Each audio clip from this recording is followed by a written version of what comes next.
The hallway of SEAL Training Detachment Bravo carried its usual mix of echoes and steel. Boots struck the floor in steady waves, metal lockers hummed as they were slammed shut, and the faint scent of oil drifted from the gear cages near the far end. Nora Lane stepped into the corridor with a calm, steady rhythm, her arms tucked around a bundle of briefing documents she had triple-checked before walking in.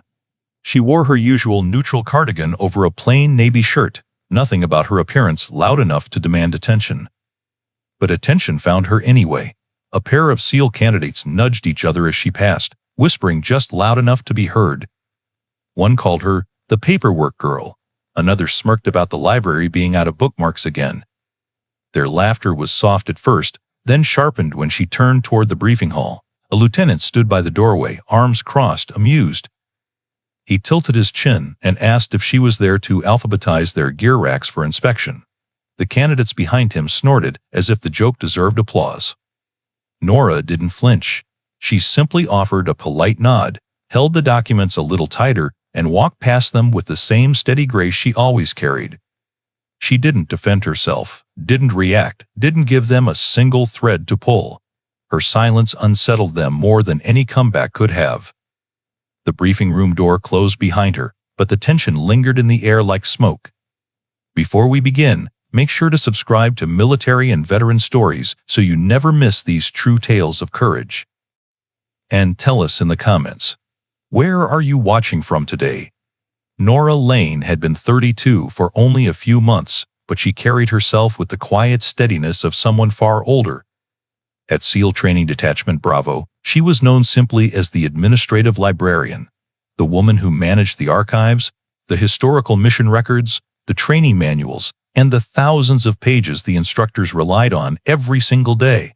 Her office sat tucked between the operations wing and the old storage bay, a place most people passed without noticing. But she noticed everything. She always had. Her movements were precise, almost graceful. She handled documents the way some handled weapons, carefully, deliberately, without wasted motion. When she spoke, her voice was soft, measured, never demanding attention but impossible to mistake for uncertainty.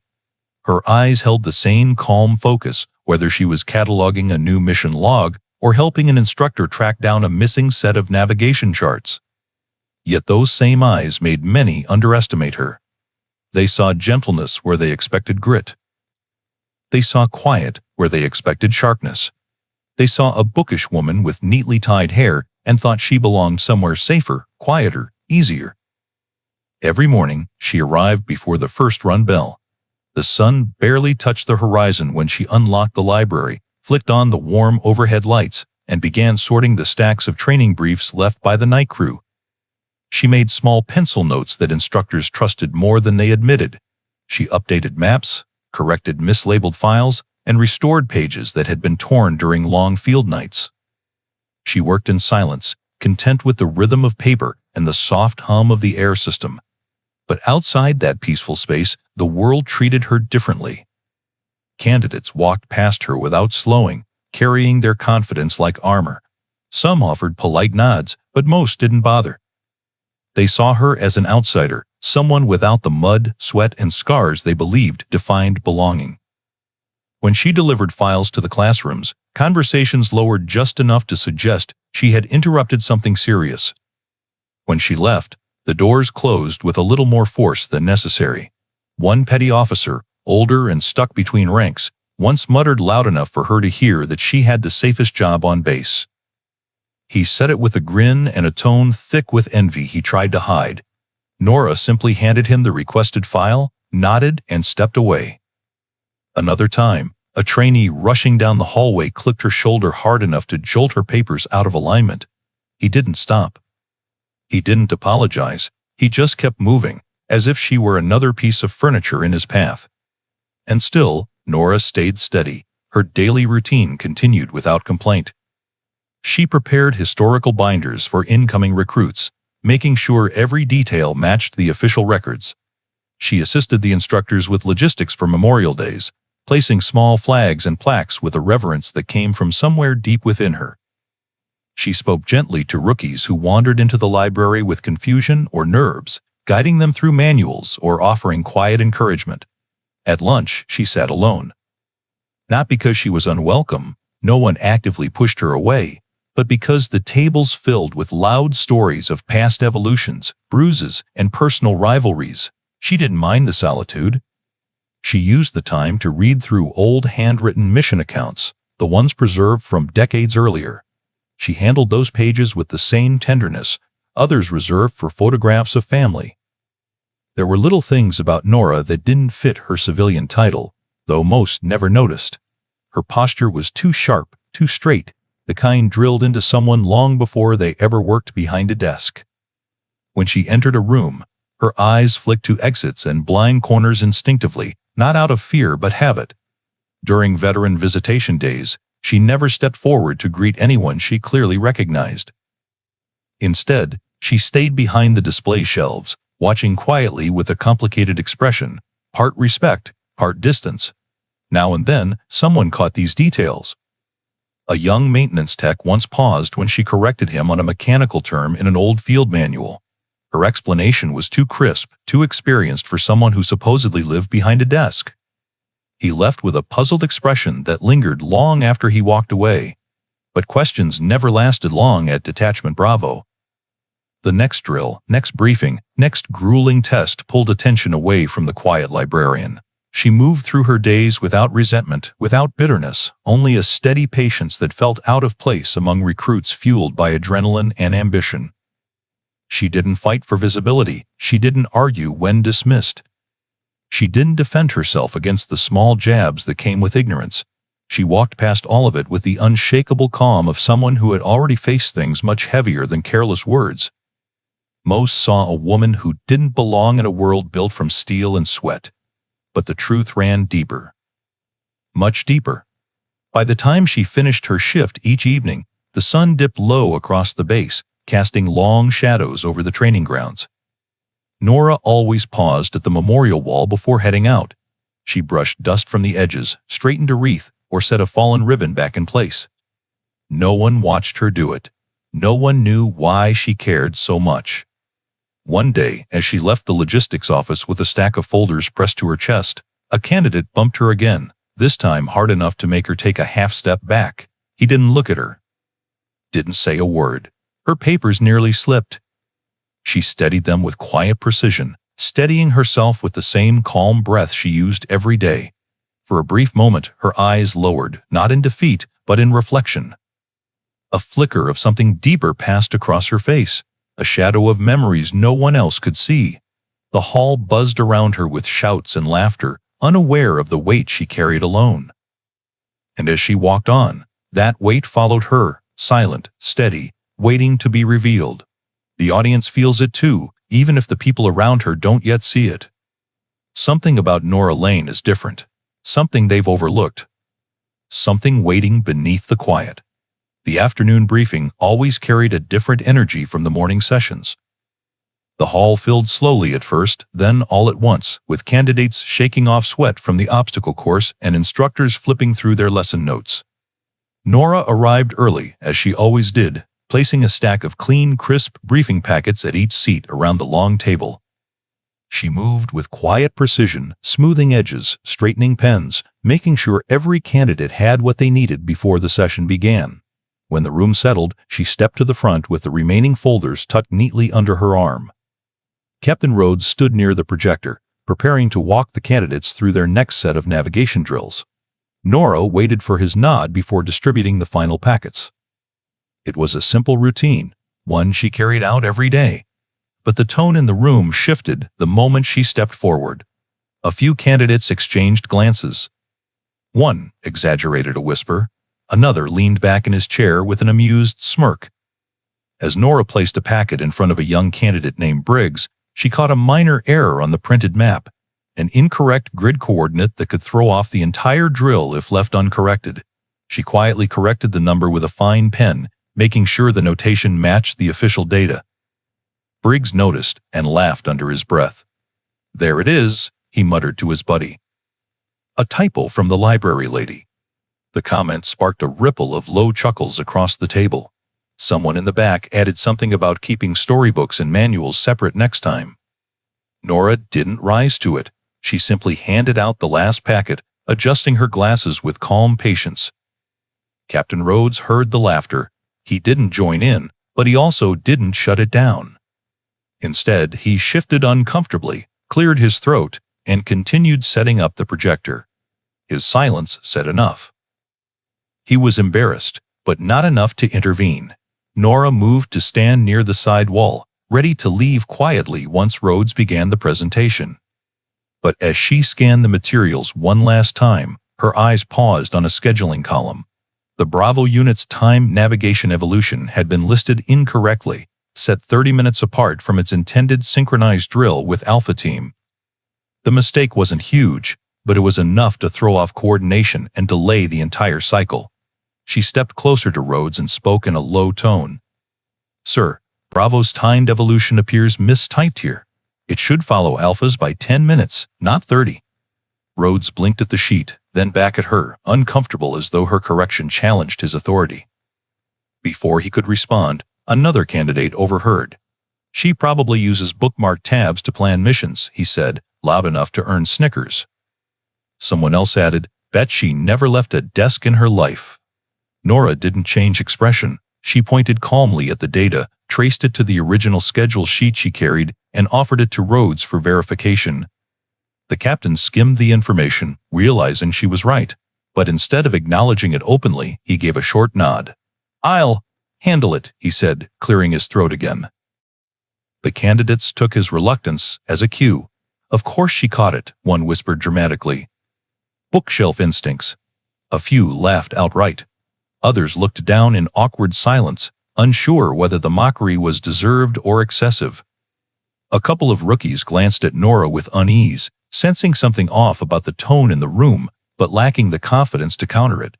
Crowd dynamics shifted like weather, quick, unpredictable, and influenced by whoever spoke loudest. "What would you have done? Would you speak up or stay silent?" Nora stayed steady. She stepped back from the table, hands folded gently in front of her, and waited for Rhodes to begin. When he did, the briefing moved forward, but the undercurrent of laughter lingered. Midway through the session, another cluster of whispers rose behind her. "A librarian could never understand the field. She probably thinks topography is a chapter index. She's harmless." Nora heard every word. Her expression didn't change. She continued reviewing the attendance sheet quietly, marking who had received materials and who still needed updated copies. Her posture stayed straight, her focus steady, as if none of it touched her. Rhodes wrapped up the session with instructions for the next day's drills. As he dismissed the class, Nora stepped forward to collect extra packets. One candidate nearly collided with her as he rushed out, mumbling something about being late for gear checks. Another brushed past her with no acknowledgement at all. Still, she remained composed. She left the room with measured steps, gathering the remaining documents against her chest. The door clicked softly behind her, but the echoes of mockery followed her into the hallway, drifting after her like dust in the afternoon light. Her boots tapped lightly against the concrete as she walked toward the training yard. Outside, wind swept across the open grounds, carrying sand across the pavement and trailing the faint scent of the ocean. The yard was loud with movement. Instructors shouting commands, candidates dragging weighted sleds, and the metallic ring of equipment echoing through the air.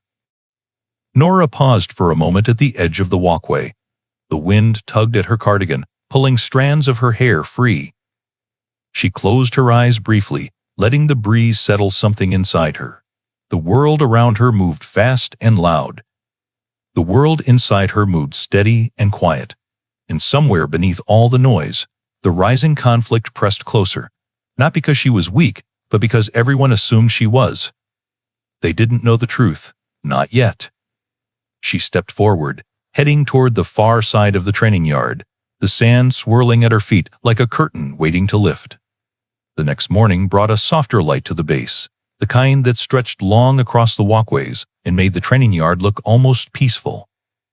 Nora unlocked the library earlier than usual, letting the quiet settle before the day's rush began. She moved down the aisles with a cart of materials, breathing in the familiar scent of old paper and polished wood. It was her favorite time, the only hour when everything felt still. The first hint arrived before most of the candidates were awake.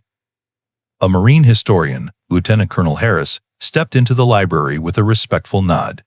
He was older, gray at the temples, and known for giving blunt lectures about preserving operational history.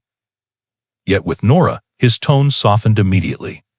"Good morning, Mrs. Lane," he said, lowering his voice as if entering a chapel. Nora nodded back gently. "Good morning, sir. The new reconnaissance archives are on the center table." Harris glanced at her with a familiarity that didn't match her job description. He thanked her with a seriousness that made one of the incoming candidates blink in confusion. The lieutenant colonel didn't treat many people that way. And definitely not librarians. When Harris stepped away to review the documents, Nora resumed shelving. But the candidate lingered, pretending to check the display case near the door as he watched her with narrowed curiosity. His attention shifted to the old M40 rifle mounted inside the glass, a historical piece meant to inspire rookies. Nora paused beside him, noticing his awkward grip as he tried to mimic the stance he'd seen in pictures. Without thinking, she offered a quiet correction. "Your support hand should be further forward, right under the balance point." The candidate stiffened, startled. Right, sure." She stepped closer, hands hovering but not touching, guiding him with calm clarity. "Here, if you hold it like this, you'll reduce the sway in the sight line." He adjusted his grip, and the difference was immediate. His eyes widened with surprise. "That's actually right," he said softly, more to himself than to her. Nora simply nodded, then returned to her shelving cart. The candidate stood frozen for a moment, replaying her instruction in his head. Something about her tone, firm, controlled, too natural for someone without field time, stayed with him as he walked out. A few minutes later, Nora pulled an old mission log from the bottom shelf of the archive section. The leather spine cracked faintly as she opened it. Her fingers traced names, dates, and scribbled notes from 10 years ago, operations she knew far too well. But it wasn't the mission that stopped her. It was the call sign. Shadow 9. The faded ink curled across the page like a whisper from another life. Her hand hesitated for the briefest second, a shadow crossing her eyes.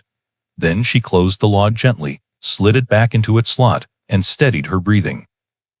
She didn't need to linger in old ghosts. As she lifted the next box onto a top shelf, her sleeve slipped back, revealing a thin scar beneath her wrist. It was the kind of mark that didn't come from paper cuts or shelving mishaps. It was too straight, too deliberate, the faint echo of a blade or shrapnel. A passing staff member glanced at it, eyebrows rising. "You get that from all the filing you do?" he joked lightly. Nora tugged her sleeve down with a quiet smile. "Occupational hazard." The answer was vague, harmless, and utterly unconvincing. Later in the morning, she briefed an instructor on updates to the underwater navigation manuals. She explained certain depth markers and tactical adjustments with a fluency that made him pause mid-sentence. "Where'd you pick up that terminology?" he asked, tilting his head. She handed him the corrected documents without breaking her calm. "From more places than I can list." The instructor watched her for a moment, sensing the layers behind that answer but not pressing further. Nora had a way of closing doors without appearing secretive. She gave nothing away, yet nothing she said ever felt like a lie. Outside, a group of candidates began a log carry drill. Their shouts echoed through the library windows. One voice rose sharply, a burst of distress or pain. Nora's head snapped toward the sound instantly, posture straight, eyes narrowed as if tracking the source. The instructor beside her noticed. "You hear that before I did." "Old habit," she said simply. She didn't elaborate. She didn't need to. Her body language said more than her words ever could. The way she shifted her weight subtly toward the sound, the way her gaze analyzed the direction, the way her breath steadied, prepared. These were not the reactions of someone accustomed only to quiet rooms and neat paper stacks. Suspense around her grew like a quiet storm, unnoticed by those too busy to look deeper. But the few who paid attention began to wonder. She moved with knowledge she shouldn't have. She saw details others missed. She reacted with a precision that didn't match her job title. Yet she never bragged, never hinted, never sought recognition. Everything she revealed came in accidental flickers, like light slipping through the cracks of a sealed door. By midday, whispers began to form among the observant few. Nothing concrete, nothing bold. Just curiosity feathering the edges of their assumptions. Who exactly was Nora Lane? Why did a historian respect her like a peer and not a librarian? Why did she correct a rifle stance like she'd done it 1,000 times? Why did she look at mission logs like she remembered them? Why did she turn toward danger before anyone else? The questions stayed unspoken, but they lingered. None of these moments revealed the truth yet. They only deepened the mystery. They only pulled the curtain a little higher. And soon, the entire detachment would see the piece everyone else had missed. The water survival drill was supposed to be routine that afternoon. The candidates had spent the morning practicing breath holds, gear drops, and basic rescue techniques under the sharp eyes of the instructors. The pool deck echoed with orders, splashes, and the heavy clatter of weighted vests being tossed onto metal benches. Sunlight filtered through the high windows, reflecting off the water in wavering sheets of blue. Nora arrived with a stack of updated manuals tucked under her arm, planning to drop them off before heading back to the library. She walked along the edge of the pool carefully, avoiding puddles, her quiet presence almost invisible against the noise of training. The instructors were distracted by a malfunctioning rope mechanism on the far side of the room. A pulley had snapped during a gear drop demonstration. Metal clanged as they tried to secure it, shouting instructions over the sound. With the instructors occupied, the drill continued loosely. Candidates took turns jumping in with full combat gear, swimming to the center, then performing a controlled release at depth.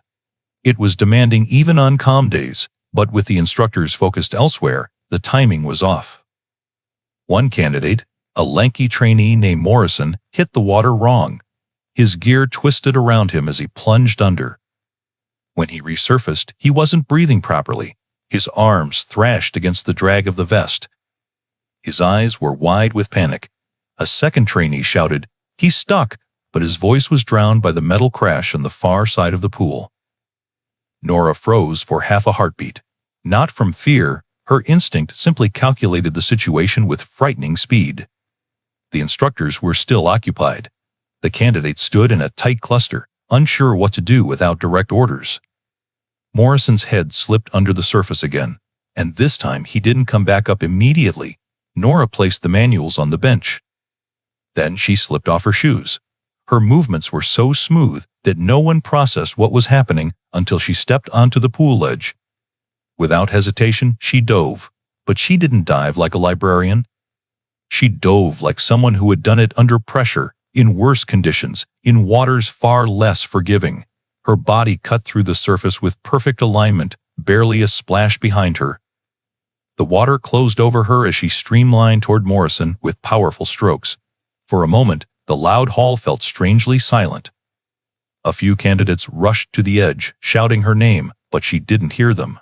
She was already beneath Morrison, flipping him with practiced precision. Underwater, she loosened one of the tangled straps with one hand while stabilizing his body with the other. Her movements were efficient, controlled, taught by necessity rather than training videos. When she surfaced with him, she kept his airway clear, one arm supporting his back, as she pushed toward the wall using a clean, tactical sidekick. The instructors finally turned, alerted by the sudden uproar. They froze mid-step as Nora reached the pool's edge. Several candidates leaned down to help lift Morrison out, their faces pale. Nora guided them calmly. Keep his head elevated. Breathe with him. Slow him down. Her voice was firm, steady, the tone of someone who had done this hundreds of times. Morrison coughed hard, water spilling from his mouth. He blinked, dazed, looking up at Nora in shock. You're the librarian," he whispered. Nora offered a faint smile. Everyone reads something different. When she stepped out of the pool, water cascading down her clothes, silence fell across the deck. Even the instructors, men who had seen combat rescues on deployments, stared at her as if trying to categorize what they'd just witnessed. She picked up her shoes calmly, as if she had merely picked up a fallen book from the floor. One candidate finally voiced what everyone was thinking. "Where did you learn that?" Nora squeezed the excess water from her sleeve with complete composure. "I read the manuals sometimes," she said lightly. "You'd be surprised what sticks." It wasn't a lie, but it wasn't the truth either. The instructors exchanged glances. One of them, Chief Holt, grabbed his clipboard and scribbled something quickly. Another instructor muttered that her rescue form was cleaner than half the active duty staff. Even Morrison, still coughing, kept glancing at her with disbelief. As she walked back toward the bench to collect the manuals, a quiet shift followed her. The earlier mocking voices were gone. The candidates who had laughed the loudest now avoided her eyes. Others watched her with a mix of confusion and respect they didn't know how to express. Whispers began immediately. "That wasn't beginner stuff. She moved like she knew the drill better than us. That grip she used, that was a tactical rescue carry. Who is she?" Word traveled fast through the unit. By the time Nora finished drying her hands with a spare towel, 2 training officers had already stepped aside, murmuring in low voices while watching her closely. They weren't suspicious in a hostile way. It was something else, something like recognition that had not fully formed yet. Nora slipped back into her shoes and gathered the manuals, now slightly damp around the edges. She nodded politely to the instructors, who were still speechless. Then she turned and walked quietly toward the exit. Her posture held no pride, no showmanship, no expectation of thanks. She simply moved with the same calm steadiness she carried every day, even though everything around her had changed. Behind her, the stunned silence lingered. The pool deck felt different now, charged, uncertain, waiting for someone to explain the impossible. But Nora didn't explain anything. She walked out of the training hall with the same quiet grace she always had. And the mystery around her deepened with every step. The quarterly evaluations always brought a different energy to Detachment Bravo. Officers straightened their posture. Instructors sharpened their tone. Candidates rehearsed every detail they thought might come under scrutiny, and all of it centered around one man. SEAL Commander Marcus Keegan. He arrived just after noon, stepping out of the black SUV with an intensity that shifted the atmosphere around the training compound. His presence alone carried decades of operational history, missions whispered about but never fully recorded, decisions that shaped units, and a reputation for recognizing talent before anyone else did. His boots echoed with purpose as he crossed the courtyard toward the main building. Keegan reviewed the outdoor drills first, then spoke briefly with instructors. But when the time came to evaluate the archival procedures, he headed straight for the library, something he rarely did himself. Inside, Nora stood behind the counter, sorting newly returned documents into organized stacks. She wore her usual cardigan, her hair tied loosely at the back of her neck, a few strands falling near her cheek. The sunlight through the window framed her silhouette as she worked quietly, unaware of who had just entered. Keegan stepped through the doorway and stopped cold. His expression, firm and unreadable only seconds earlier, shifted in a way that made the 2 candidates behind him exchange confused glances. His breath caught, his shoulders lowered, and something like disbelief softened the severity in his eyes. "Lane," he said, barely above a whisper. "Is that you?" Nora froze, not out of fear but because she recognized the voice she hadn't heard in years. She lifted her gaze slowly. Their eyes met. Time hung between them, filled with memories neither had spoken aloud in a long time. She nodded once. Respectful. Quiet. Certain. Commander. The 2 candidates at the doorway stared. No one had ever heard Keegan speak to anyone like that. He stepped closer, his authoritative stride replaced with measured reverence. The room seemed to shrink around him. Papers on the counter rustled, as if reacting to the shift in gravity. A staff sergeant across the room paused mid-sentence. A petty officer cut off his joke halfway. The silence spread like ripples across still water. Keegan stopped in front of the counter, lowered his voice, and spoke a name long buried in classified files. Shadow 9. The air stilled. The room froze. One of the candidates inhaled sharply, recognizing the call sign not from training manuals, but from whispered stories passed between units, stories about a recon operative so skilled that her missions blurred the line between legend and truth. Shadow 9, the operator who vanished from public records after a final, classified mission overseas. Some believed she retired quietly.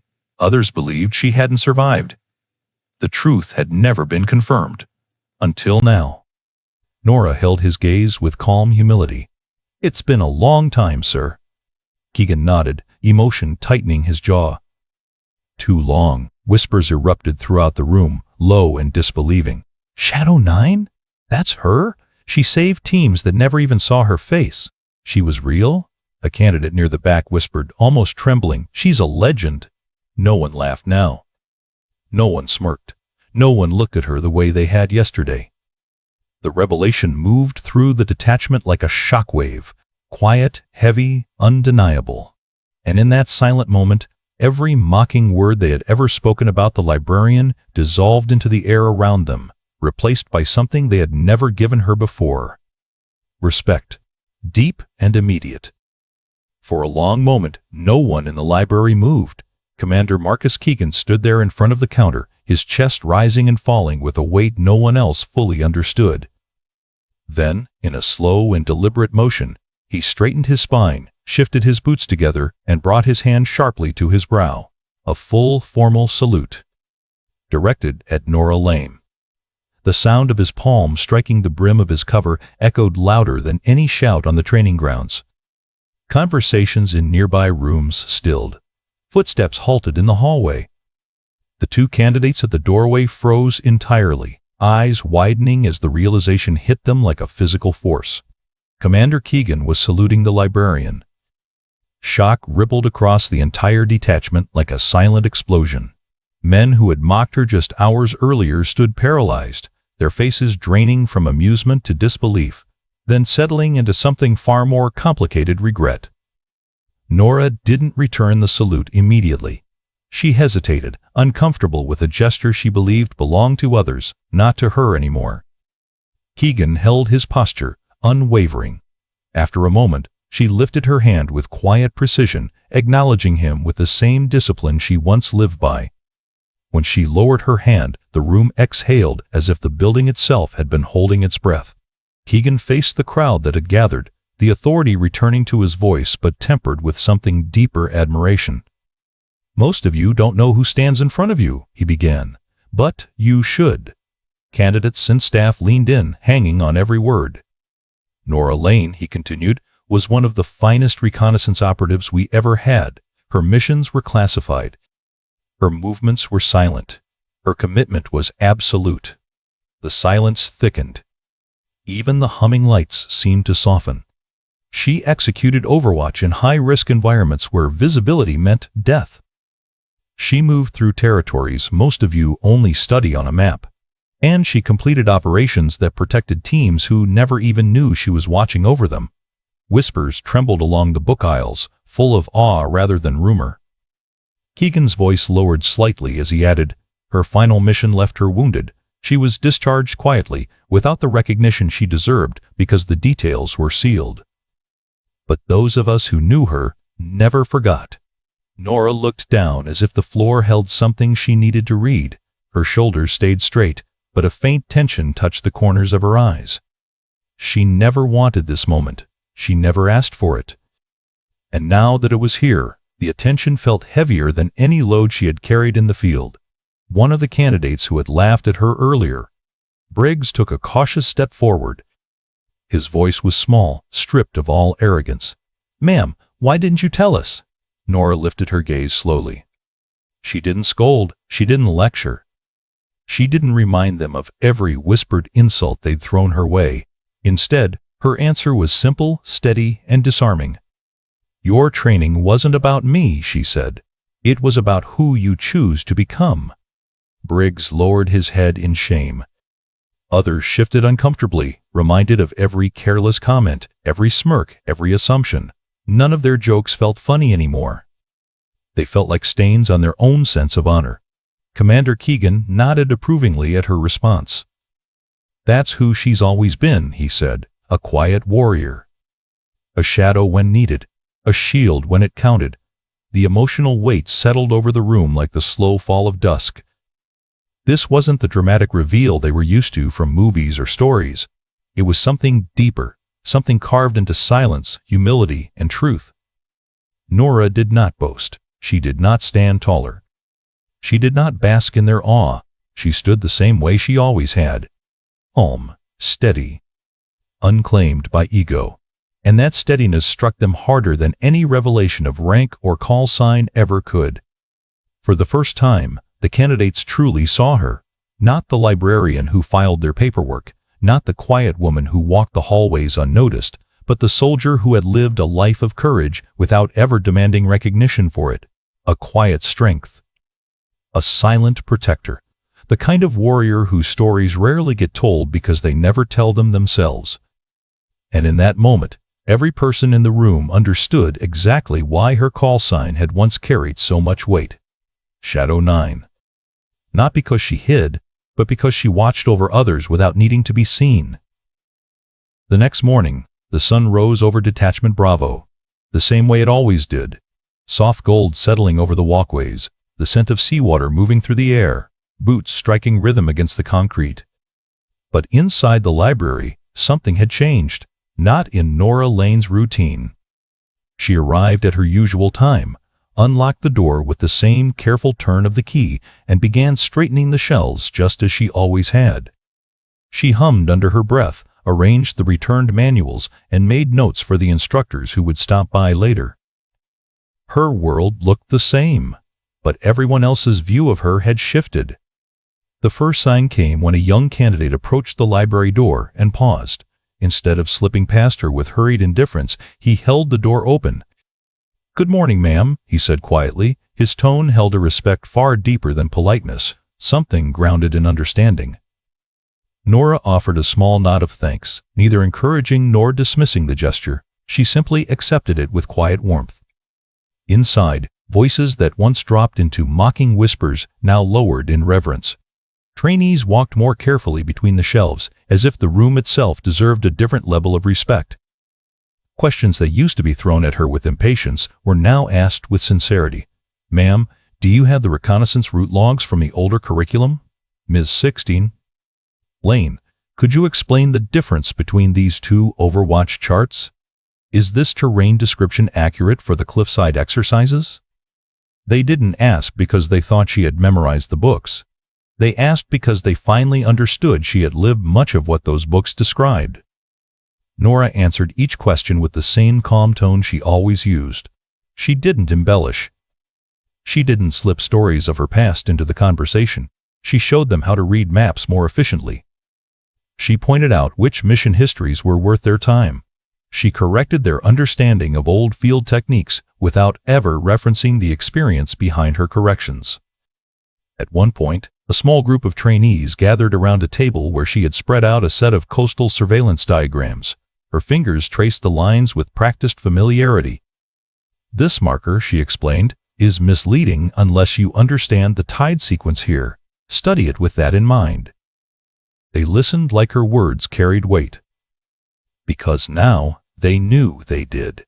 By midday, instructors began stopping by not just for paperwork, but for her input. Chief Holt asked her to review the new rescue drill outline. Captain Rhodes asked if she thought the updated navigation schedules made sense. She didn't take authority over them. She simply offered quiet, focused observations that improved the training without drawing attention to herself. Nora remained who she always had been, steady, modest, and deliberate. But now the detachment walked slower through the library. They spoke softer. They looked at her with the kind of admiration people feel when they realize they misjudged someone who deserved far better. No one brought up her call sign again. No one asked for stories. No one tried to turn her into a legend. Instead, they treated her with the respect owed to someone who had served in silence. As the day drew toward evening, the narrator's reflections settled like dusk over the base. Courage does not always shout. It often whispers from the corners of ordinary places, carried by people who never ask to be seen. People who stand steady in the background, giving more than anyone realizes until the moment the truth breaks through. Nora Lane was one of those people. And sometimes the strongest warriors are the ones who choose silence over praise. So as the sun set over Detachment Bravo and the day's echoes softened into quiet, Nora Lane continued her work with the same steady hands that had once guided teams through danger from the shadows. Her story was never about recognition. It was about service, quiet, humble, unseen. The kind of service carried by countless men and women who walk among us without ever mentioning what they've lived through or what they've given. If this story touched you, tell us in the comments where you're watching from. And take a moment to subscribe to Military and Veteran Stories. These stories matter. They keep courage alive for the next generation, and they honor those who never ask for the spotlight, but deserve it all the same.